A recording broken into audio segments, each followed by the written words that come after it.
Vous savez, c'est pas facile, c'est avec beaucoup de tremblements et de craintes que nous nous tenons en ces lieux pour parler de la part du Seigneur. Et je suis convaincu que ce soir, quelqu'un sera abondamment béni.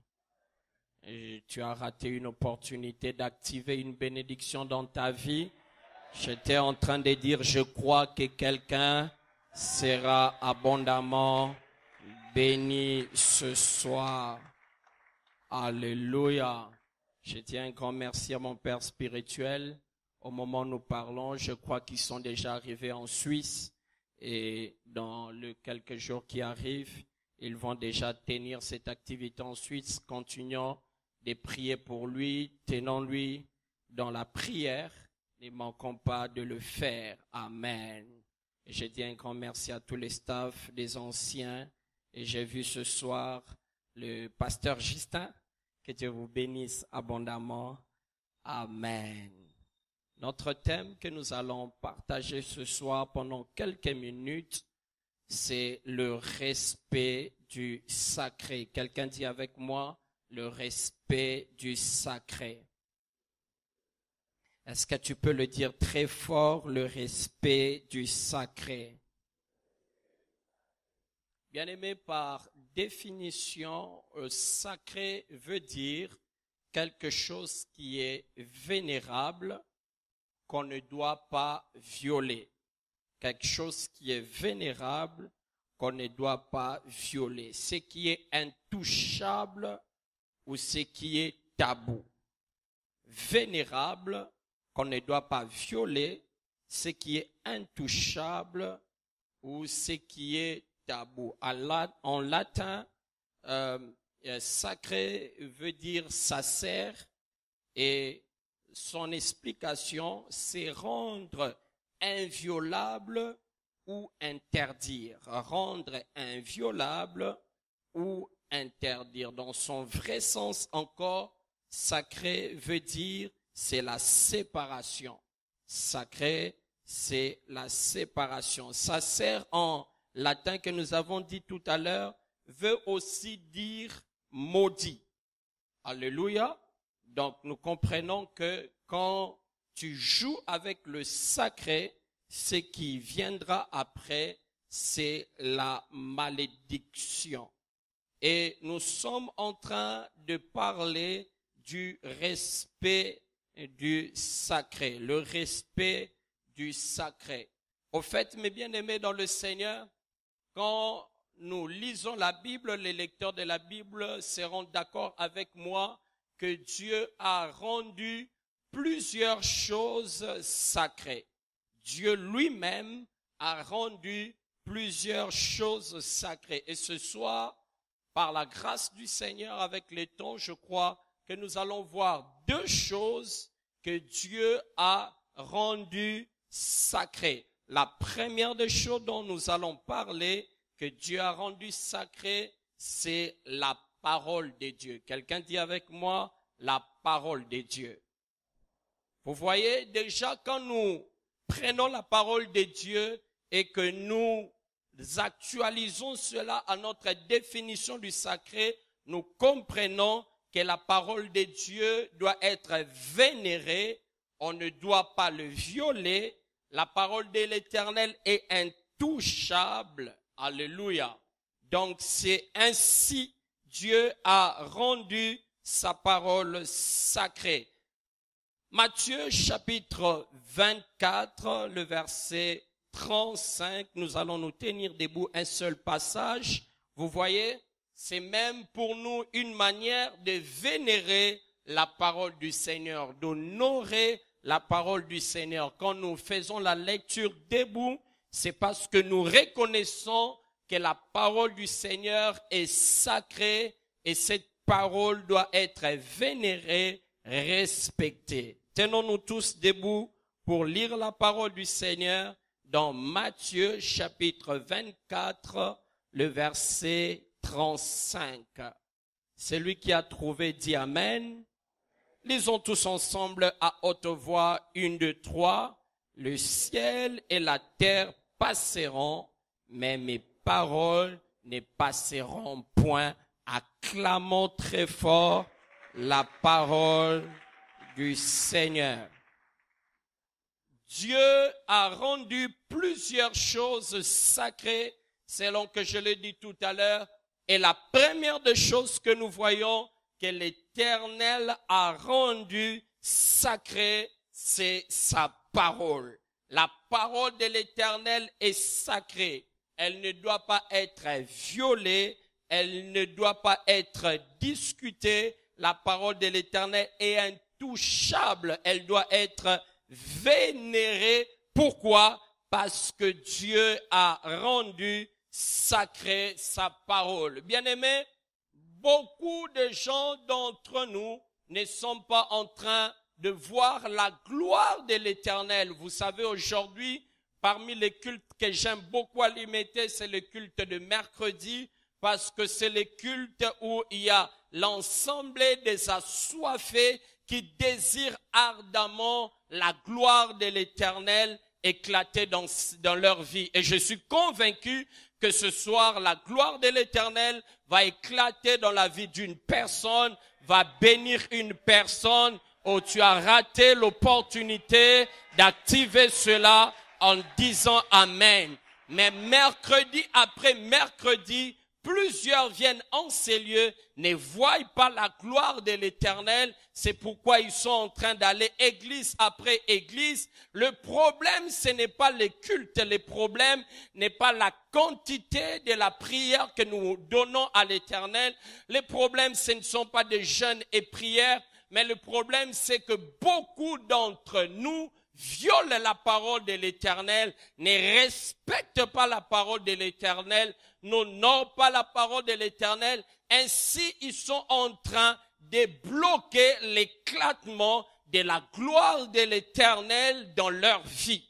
Quand tu ne respectes pas la parole du Seigneur, quand tu ne respectes pas la parole de l'Éternel qui est sacrée, tu es en train toi-même de loigner la gloire de l'Éternel qui doit éclater dans ta vie. Et bien-aimé dans le Seigneur, une personne mature, un chrétien mature, c'est celui qui vénère la parole, c'est celui qui élève la parole, c'est celui qui aime la parole.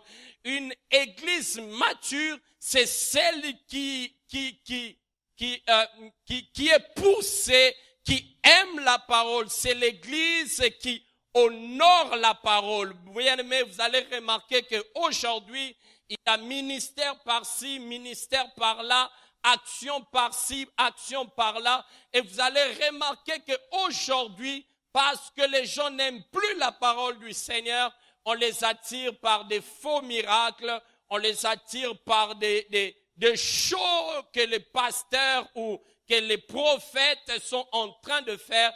Pourquoi? Parce que beaucoup de gens n'aiment pas la parole du Seigneur. Bien-aimé, s'il devait y avoir pèsement des quantités de choses dans ta vie par rapport à la prière et à la parole, ce qui doit être le plus élevé dans ta vie doit être la parole du Seigneur. C'est pourquoi tu vas remarquer, mes bien-aimés dans le Seigneur, que tu arrives à prier facilement, mais quand il s'agit de lire la parole du Seigneur, il y a toujours un temps de somnolence. Pourquoi? Parce que même le diable sait que l'efficacité de ta prière est proportionnelle à ta connaissance de la parole. Car bien-aimés, écoutez-moi, mes bien-aimés dans le Seigneur n'exauce pas nos prières. Je suis désolé de te le dire en ce soir. Le Seigneur n'exauce pas nos prières, mais le Seigneur exauce sa parole dans nos prières. Quand est-ce que nos prières sont exaucées? C'est quand la parole du Seigneur rencontre la volonté de Dieu et qui est exprimée par la prière au-dedans de toi. Alléluia. Nulle part dans la Bible, j'ai vu l'Éternel dire qu'il est derrière sa puissance pour l'accomplir. La seule chose qui lie le Seigneur, c'est sa parole. C'est la seule chose qui lie le Seigneur. Et Dieu lui-même précise en disant qu'il est derrière sa parole pour l'accomplir. Dieu chérit sa parole dans notre vie. Dieu chérit sa parole dans la vie d'une personne et je suis toujours étonné quand les gens disent que j'ai beaucoup lu, maintenant je veux l'accomplissement. Écoute mes bien-aimés, avant que l'Éternel ne puisse accomplir quoi que ce soit dans ta vie, il fera toujours précéder le miracle par la parole du Seigneur. Le monde que nous voyons n'a pas été créé par autre chose que la parole du Seigneur. J'aime beaucoup. Et Genèse chapitre 1er, la Bible commence dans le verset 1er en disant: au commencement, Dieu créa les cieux et la terre. La terre était informe et vide. J'aime beaucoup ça. La Bible dit, il y avait les ténèbres dans la surface de l'abîme, mais l'Esprit de l'Éternel s'est mouvé sur les eaux. Et les pentecôtistes, certainement, quand nous voyons l'Esprit de l'Éternel se mouvoir sur les eaux, pour moi, le Saint-Esprit devait déjà créer le ciel et la terre. Le Saint-Esprit déjà pouvait amener la lumière, mais vous allez remarquer que malgré la mouvance de l'Esprit, malgré la mouvance de la gloire, malgré la mouvance de la puissance de l'Éternel, Dieu n'a pas permis que le mouvement de l'Esprit puisse apporter la création. Mais Dieu a placé le pouvoir créateur dans sa parole. De deux, s'il y a une chose que tu dois le plus aimer, c'est pas la puissance de Dieu, mais c'est la parole du Seigneur. Car la parole du Seigneur engendre la puissance de Dieu.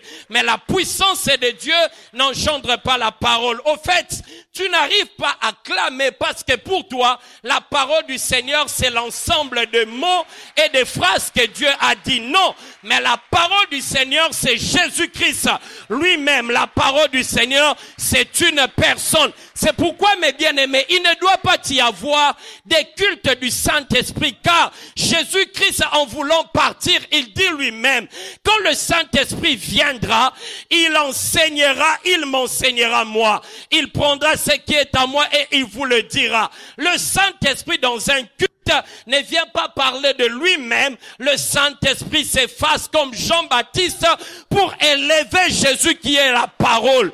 Alléluia. Oh, est-ce que je parle à une personne? Le Saint-Esprit vient glorifier Jésus, élever Jésus qui est la parole. La Bible dit, au commencement était la parole, et la parole était avec Dieu, et la parole était Dieu. Et rien de ce qui n'a été créé sans la parole. C'est pourquoi, bien-aimé, ne sois pas derrière la voiture, mais cherche la parole qui crée la voiture, parce que le jour où tu auras une voiture, cette voiture pourra connaître un accident, mais quand tu as la parole qui est créatrice de cette voiture, tu en auras toujours. Pourquoi? Parce qu'une parole a été libérée dans ta vie. Rappelle-toi de l'histoire d'Isaac qui a creusé un puits et on l'a cherché querelle, on l'a enlevé le puits, on a arraché le puits, mais il a continué à creuser et l'eau a continué à jaillir.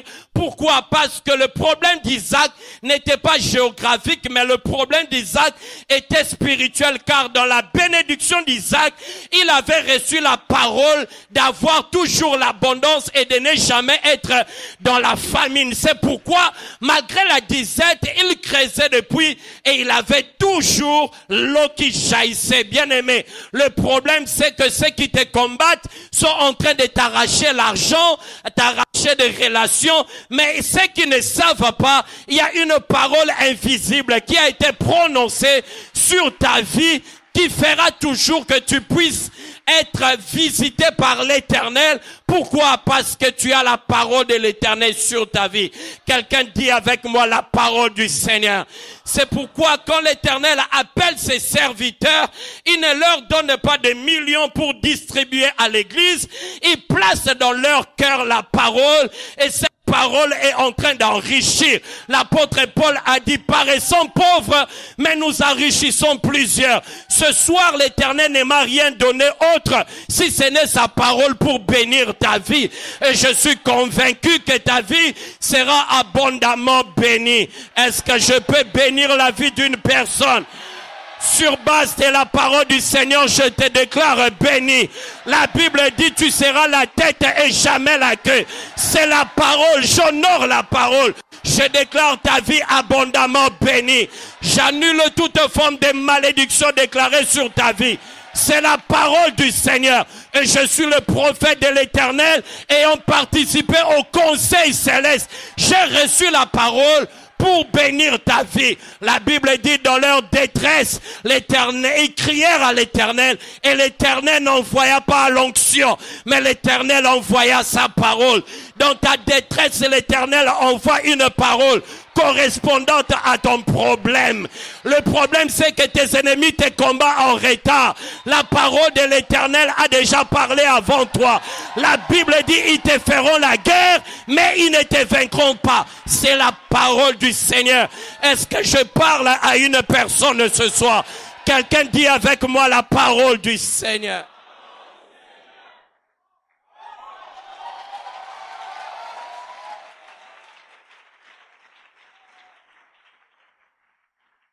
C'est quoi respecter la parole du Seigneur? C'est quoi respecter le sacré? Premièrement, c'est honorer, estimer, considérer. Alléluia. Waouh, est-ce que tu es là? C'est honorer, estimer, considérer. Matthieu chapitre 15, le verset 6, la Bible dit: vous annulez ainsi la parole de Dieu au profit de vos traditions. Hypocrite. Ésaïe a bien prophétisé sur vous quand il a dit: ce peuple m'honore des lèvres, mais son cœur est éloigné de moi. C'est en vain qu'il m'honore, en enseignant des préceptes qui sont des commandements des hommes. Bien-aimé, écoute-moi. Tout ce que tu n'honores pas, tout ce que tu ne considères pas, j'ai l'impression que beaucoup n'ont pas capté le passage. J'ai parlé de Matthieu chapitre 15, le verset 6 au verset 9e.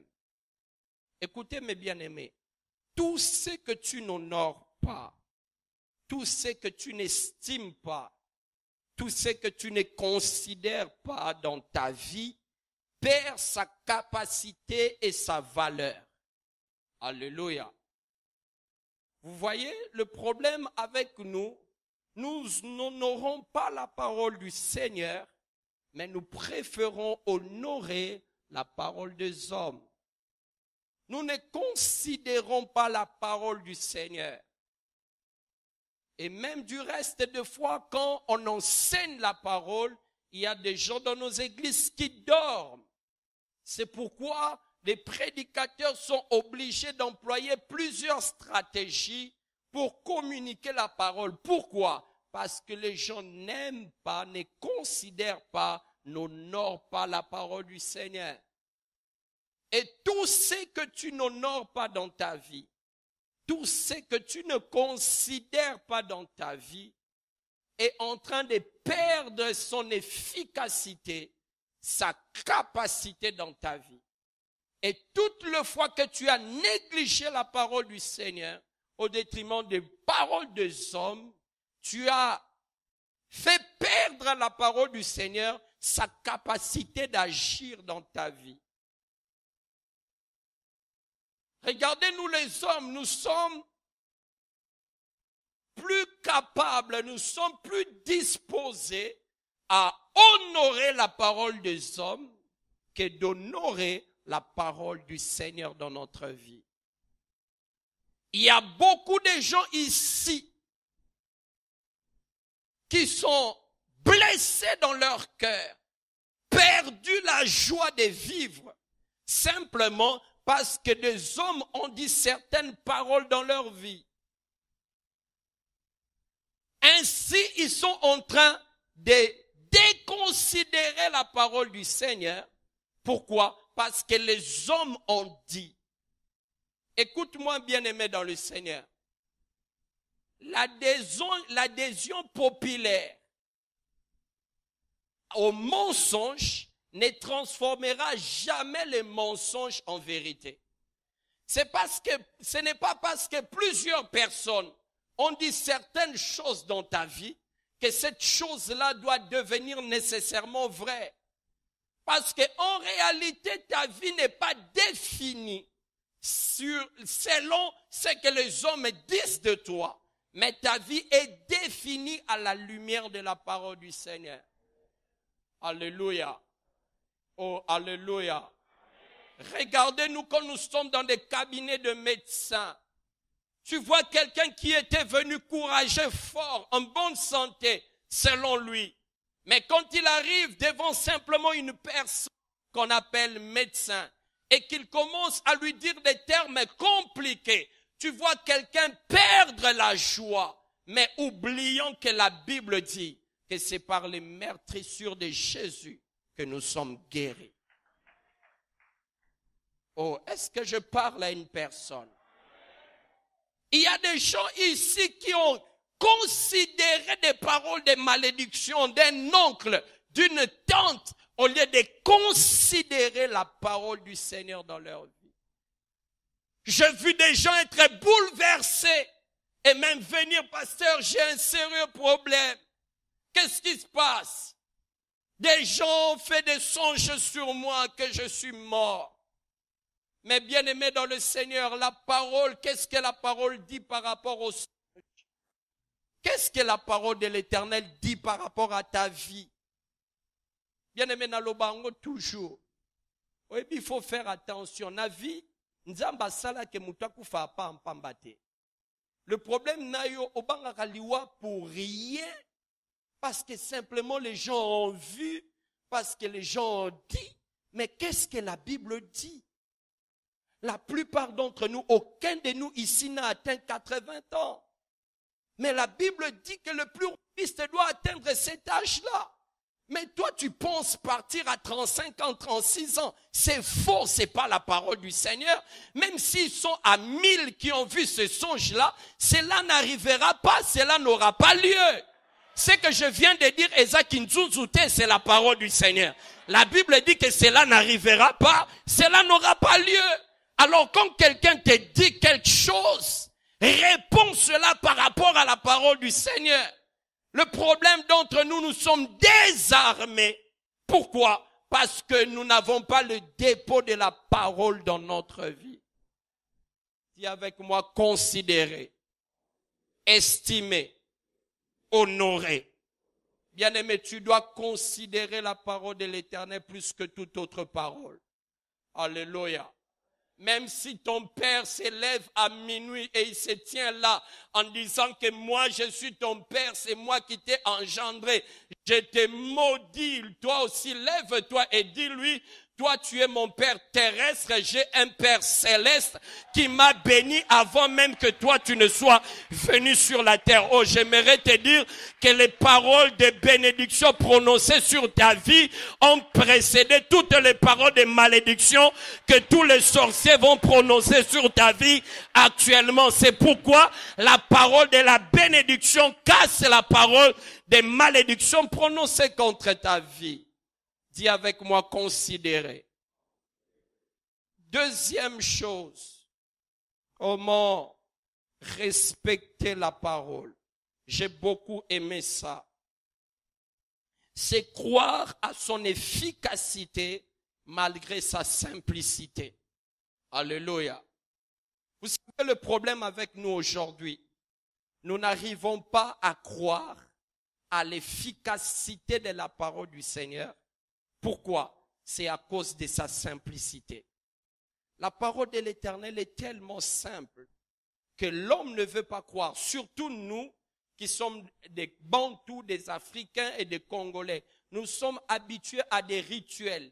Nous sommes habitués à des coutumes et nous n'arrivons pas à croire à la simplicité de la parole du Seigneur. Pour que nous puissions croire à la simplicité de la parole du Seigneur, il faudrait que celui qui l'annonce la complique pour que nous croyions à cela. Au moins, on dit calme, et l'on a s'appelle na calme, non pour calme, non, et tindayo, oyoka bien. Amen. Mais tout au croyant qu'à suna liloba nzambe na simplicité na ngote. Pourquoi? Parce que tolingi karato rendre mystique. Alléluia. Yangwana soki na yawa na bandolo ba hébraïquement parlant. Vous savez dans les Grecs, pasteur abetaki biloko somo. Afungolaki, afungoli nini? Non, ezaki somo. Non. Christ, quand il envoie les disciples, leur dit, va aller leur dire, le royaume des cieux s'est approché de vous. Simplement. Alléluia. Simplement. C'est pourquoi même quand les gens viennent dans nos bureaux, pasteur, prie pour moi, je suis malade. Quand tu pries pour lui, oh, la Bible dit, vous imposerez les mains aux malades et les malades seront guéris. Je t'impose la main. Sois guéri dans le nom de Jésus. Amen. Ah, on a du mal, il y a le amen. Parce qu'il y a l'ingé bongoté. Il y a l'ingé le je sens. Oh, pasteur, moi, c'est qui s'enga mukomsu abi. Mon cher, bayo benganga mbang. Oh, nan, moi, nanabiso moko aza agité par des démons. Alors, suko, nakuta nandaku, moi, nango pas solo. Yewana, démon yewana, ngapena talika na direction ya olaksam sablabi. Yo, pimana, pima. Abi, na sentir abimi. Au fanda calme. Abi, bamo ba fandi calme. Vous savez pourquoi ils ont crié à ça? Parce que les gens aiment les tralala. C'est pourquoi vous êtes, malgré tu es ici à l'église, tu es derrière toujours des prophètes qui voient des choses. Qui te voient des choses. Oh prophète, moi, c'est qui c'est nga. Babe telanga du solo. Bakenanda ko mama moko boy. Babando sambela. Abisi mama na mama. Mata likola kiti. Maman batoupe, maman zamuneni. Amati likola kiti a placé. Kaka ndengo mati likola kiti. Nde nzamba zo panbola yo. Nde nzamba zo wana mama. Alléluia. Alléluia. C'est ça notre problème. Non,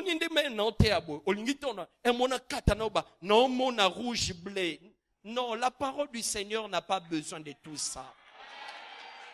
Oh, est-ce que je parle à une personne? Bien aimé, bana Israël, babimi na Égypte, baza ba esclave. Nzamba ebisi Moïse, parle à Aaron. Dis-lui de parler aux enfants d'Israël, de déclarer des bénédictions. Et tous les jours, les enfants d'Israël étaient là. Et Aaron prononçait la parole du Seigneur sur leur vie. Des années plus tard, c'est devenu une grande nation. Et jusqu'à aujourd'hui, à cause d'une chose, la parole du Seigneur libérée sur leur vie. Alléluia. Oh, alléluia. Bien-aimé, crois à la simplicité de la parole. Dieu n'a pas besoin de compliquer sa parole pour que sa parole soit efficace. Remarquez bien, bien-aimé dans le Seigneur, des hommes autoritaires ne répètent pas la même phrase deux fois. Parce qu'ils croient à leur autorité et ils croient à l'exécution de ce qu'ils disent. Ainsi, le Seigneur n'a pas besoin de compliquer sa parole pour que cette parole puisse s'accomplir dans ta vie.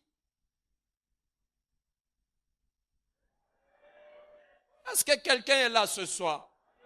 Quelqu'un dit avec moi la parole du Seigneur. Ainsi, mes bien-aimés dans le Seigneur, je suis en train de croire du plus profond de mon cœur et je veux le déclarer comme prophète de l'Éternel sur ta vie.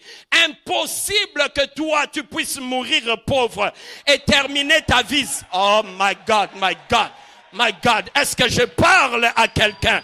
C'est simple, mais c'est ça. Pourquoi? Parce que la Bible dit que du riche qu'il était, il s'est fait pauvre pour nous enrichir. L'œuvre de la croix ne traite pas simplement le problème du péché, mais l'œuvre de la croix traite aussi le problème de la pauvreté. C'est pourquoi je déclare dans ta vie, impossible que tu puisses mourir pauvre. C'est simple, mais c'est ça. C'est simple, mais c'est ça. Je déclare dans ta vie, tu seras la tête et jamais la queue. Peu importe ta position dans ta famille, je te l'annonce de la part du Seigneur que tu seras la tête, tu seras la tête. Peu importe les temps que tu es arrivé dans ton entreprise, je t'annonce que la promotion dans ta vie n'attendra pas les années, car la Bible dit mon serviteur montera, il se lèvera bien haut. jour. C'est simple, mais c'est ça. Oh, je dis c'est simple, mais c'est ça. Peu importe le nombre de mes ennemis, la Bible dit ils viendront à un seul chemin, mais s'éparpilleront. Ah, c'est simple, mais c'est ça. Toute arme forgée contre moi sera... C'est simple, mais c'est ça. Dis avec moi, c'est simple, mais c'est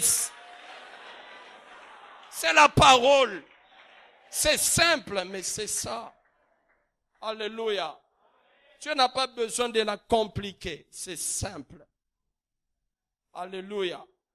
Écoute bien aimé. La parole du Seigneur est plus que l'imposition du maître d'un pasteur ou un. C'est pourquoi ce que tu dois le plus honorer, vénérer dans ta vie, c'est la parole du Seigneur. Quelqu'un est là avec moi? Dis avec moi la parole du Seigneur. Bien-aimé, c'est simple, mais il faut croire à son efficacité. Troisièmement, écoutez mes bien-aimés, comment respecter et honorer la parole du Seigneur? C'est rendre la parole de Dieu comme étant l'unité de mesure ou l'élément qui te permet de certifier que quelque chose est vrai ou pas. Je vais reprendre. C'est rendre la parole du Seigneur comme étant, la parole de Dieu, comme étant l'unité de mesure ou l'élément qui te permet de certifier que quelque chose est vrai ou pas. Alléluia.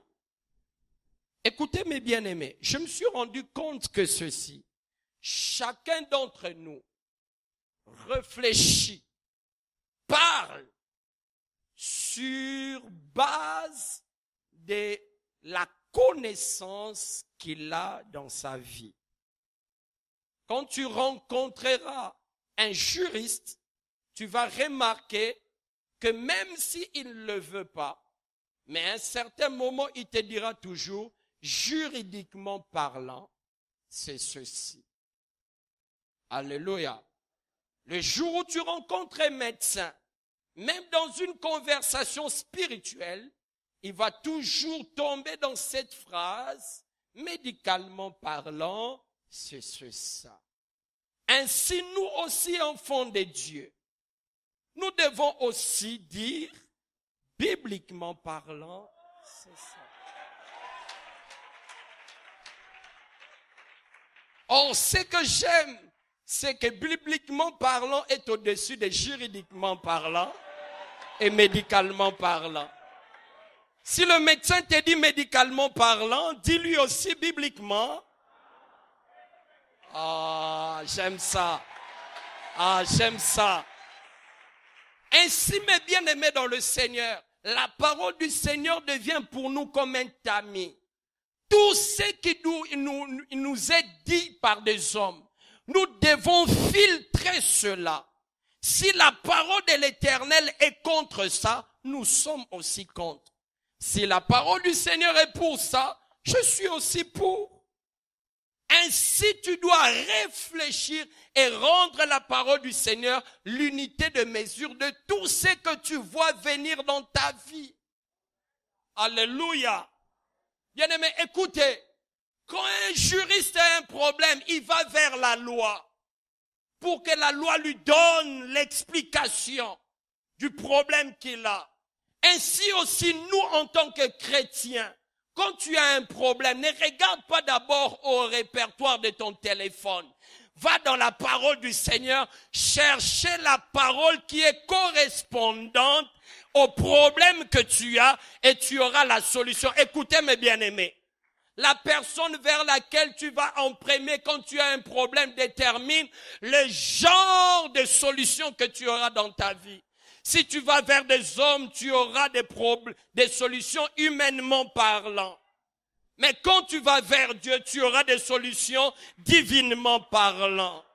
Oh, est-ce que je parle à une personne? Nous devons rendre la parole de l'Éternel l'unité de mesure. Alléluia.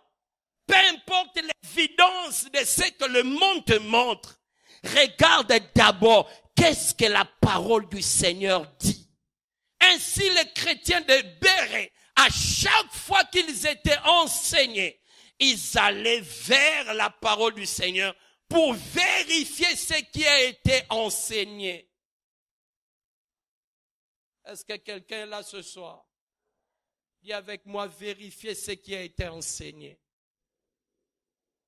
Écoutez mes bien-aimés. L'esprit de discernement des esprits, le don de discernement des esprits n'est pas un don de soupçon, mais c'est un don qui émane de la connaissance de la parole. Quelqu'un comprend ça? Quand la parole de l'Éternel inonde ta vie, quand quelqu'un prêche quelque chose, même si ces versets-là, tu ne l'as jamais lu dans la Bible, le Saint-Esprit va éclairer ton esprit pour que tu puisses discerner. Ça, c'est oui, une parole qui est tirée dans la Bible, mais avec un esprit démoniaque pour l'interprétation. Parce que, bien aimé, écoutez, en ces temps de la fin, tout ce que le diable cherche à faire, c'est prendre le micro dans nos églises. Permettez-moi d'ouvrir une parenthèse. Vous avez vu ce qui est arrivé à Lucifer. C'est exactement ce que lui-même aime faire. Lucifer a commencé dans la gloire. Il a été puissant, glorieux. Mais il a fini très bas, au point de devenir diable.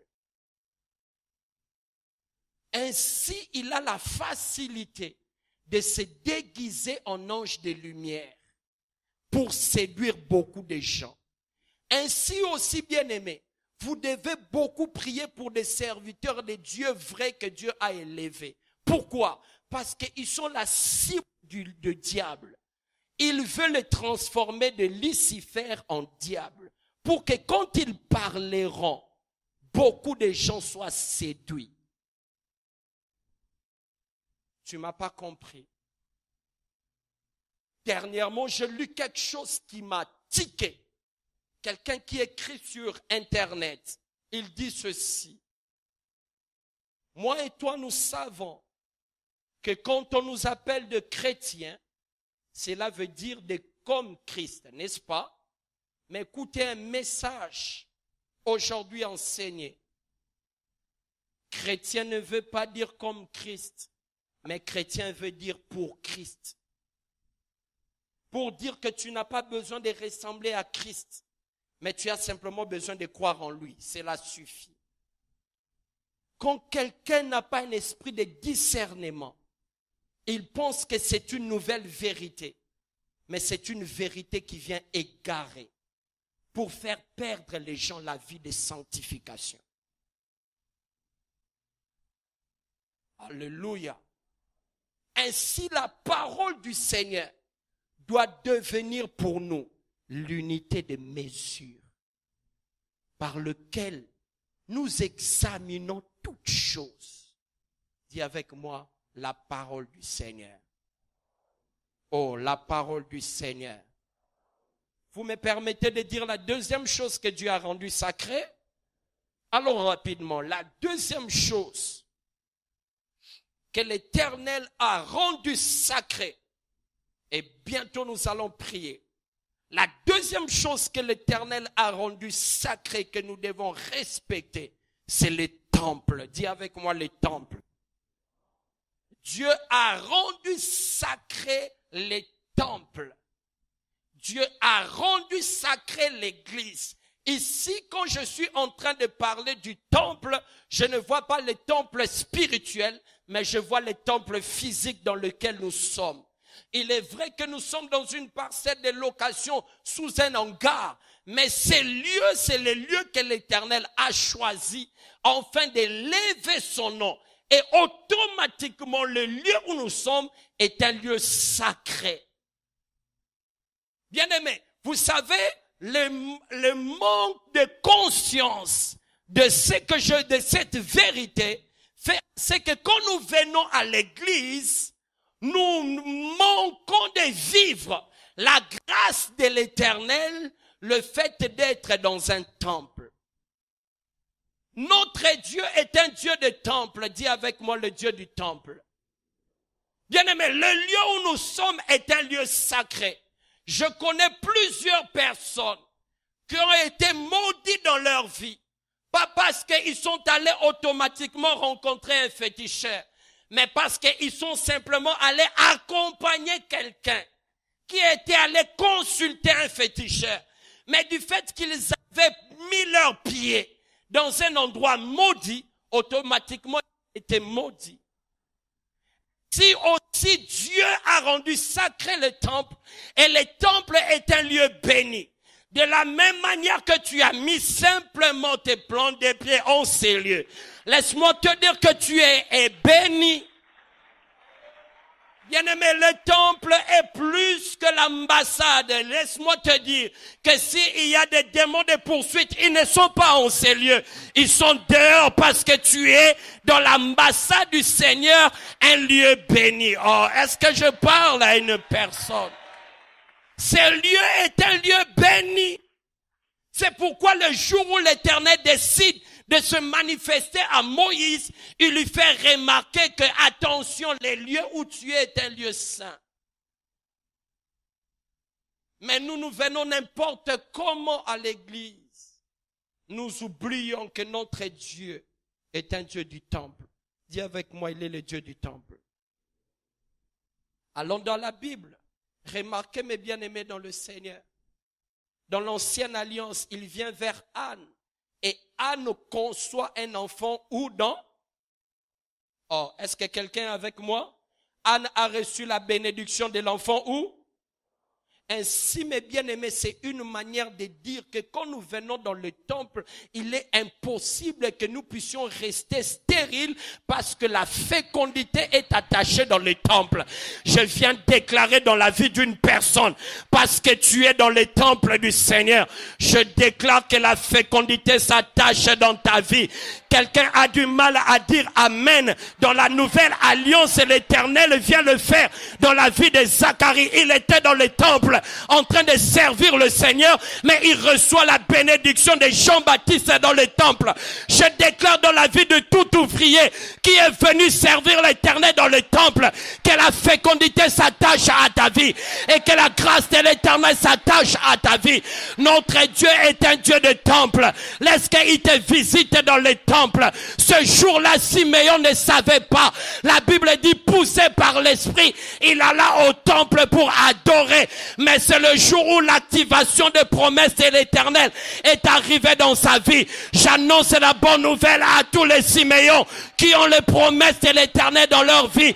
Parce que tu as été poussé par l'Esprit à venir au temple, je t'annonce qu'il y a une activation, l'accomplissement de promesses de l'Éternel qui arrive dans ta vie. Je le déclare dans le nom de Jésus. Notre Dieu est un Dieu de temple.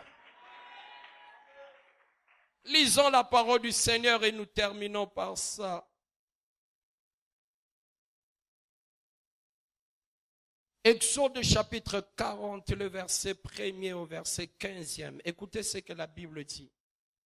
L'Éternel parla à Moïse et dit, le premier jour du premier mois, tu dresseras le tabernacle et la tente d'assignation, tu placeras l'arche du témoignage et tu couvriras l'arche avec le voile.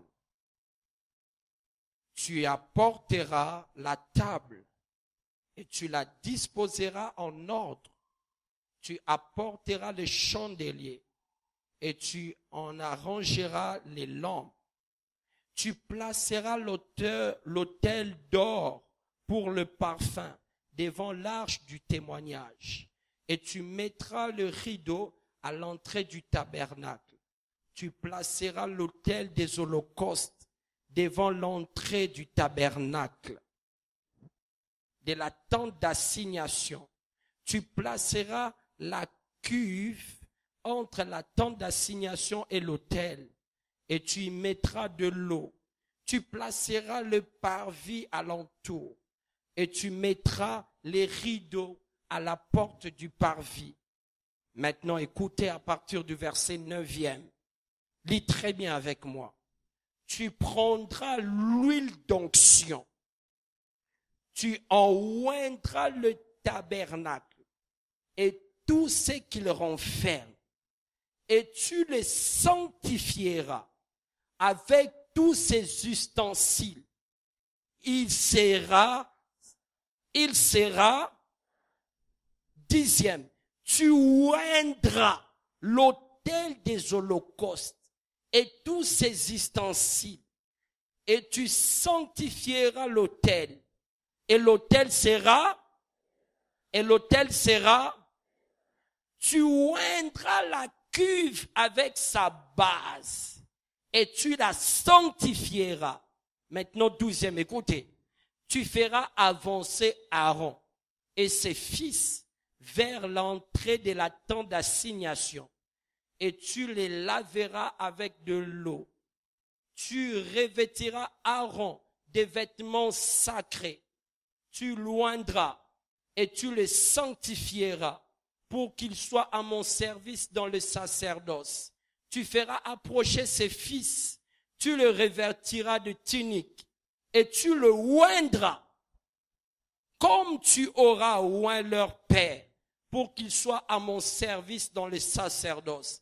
Cette onction leur assurera à perpétuité le sacerdoce parmi leurs descendants. Écoutez, bien-aimés, ce qui m'étique dans ces versets. Avant que l'Éternel ne puisse ordonner qu'on puisse oindre Aaron et ses fils, il demande d'abord qu'on puisse oindre les tabernacles et tous les ustensiles du tabernacle. De nos jours, mes bien-aimés dans le Seigneur, tu dois savoir et avoir conscience que ce lieu a reçu l'onction du Seigneur pour toi. La chaise sur laquelle tu es assis, cette chaise est ointe par l'Éternel pour toi. La même onction qui est descendue sur Aaron, la même onction sur les Lévites, la même huile d'onction, c'est la même huile d'onction qu'on utilise pour le tabernacle. La même onction qui descend sur le serviteur de Dieu. Et la même onction que Dieu répand dans le temple et sur tous les ustensiles du temple pour le service de l'Éternel. Ainsi, bien-aimé, je t'amène cette conscience que la chaise sur laquelle tu es assis est un instrument loin du Seigneur pour ta vie. Ainsi, mes bien-aimés, rien que ta présence dans le temple, même avant que le culte n'arrive, du fait que tu es assis sur une chaise ointe, tu es automatiquement béni. Oh, est-ce que quelqu'un est là avec moi? Ainsi, mes bien-aimés, quand tu entres en ces lieux, aie conscience de l'endroit dans lequel tu te trouves. Jacob voit la visitation divine la nuit. Le temple n'est même pas construit là. Mais Jacob dit que ce lieu est redoutable. Et moi, je ne le savais pas. Beaucoup d'entre nous viennent dans un lieu redoutable, mais ils ne le savent pas. Parce que, bien-aimé, si le Saint-Esprit pouvait t'ouvrir les yeux, tu verrais le service angélique qui est en ces lieux. Les anges du Seigneur sont en train de monter et descendre. Ils montent avec tes requêtes et ils descendent avec les ossements. Les anges de l'Éternel sont en train de faire un travail dans ta vie parce que tu te trouves dans un lieu redoutable. Je tire ici l'attention de tous les ouvriers. Quand tu viens en ces lieux servir le Seigneur, sache que tu viens servir le Seigneur dans un lieu sacré. Et tu dois être lavé et oint par le Seigneur pour le faire. Parce que nous sommes dans un lieu sacré. Est-ce que quelqu'un a cette conscience dans son esprit? Que tu es dans un lieu sacré. Je vais inviter rapidement les clavéristes. Est-ce que quelqu'un a conscience que ce lieu est réellement sacré? Incline ta tête. Nous allons prier. Ne sois pas encore debout. Restez assis. Quelque chose va se passer maintenant.